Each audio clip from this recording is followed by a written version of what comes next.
घर भितर कबाट दे एमिति कला भाणीजी मुंड बाड़े बाड़े कांदुची जन्म कला माँ। दर्शक बंधु एक बड़ खबर सामना को आसी जहां शुणिले आपण माने आश्चर्य होइजिबे। भाणीजीर सबु कथा को कांदी कांदी कहिछि मामू। व्यक्ति जनक गणमाध्यम सामने कहिसंती जे तांको भाणीजी को मात्र 17 वर्ष होइथिला आउ से कॉलेज रे पाठ पढुथिले, किंतु घर भितर कबाट दे भाणीजी एभली करिसंती जहाको कहि मामू मुंड पिटी पिटी कांदुछंती। भाणीजीर नाम हेउची धरित्री दास, जे कि आज घर भितर कबाट दे एमिति एक कांड घटाइछंती।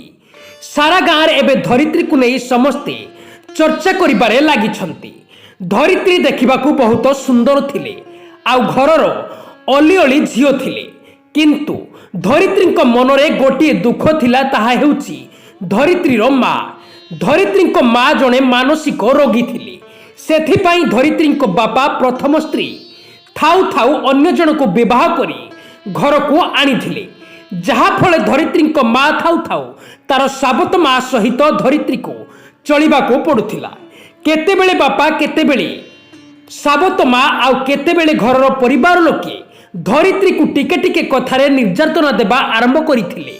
धरित्रीक ऊपर को हाथ उठाउथिले। एपटे मानसिक रोगी माटी धरित्री को ए सबुर बंचाई पारुनथिले।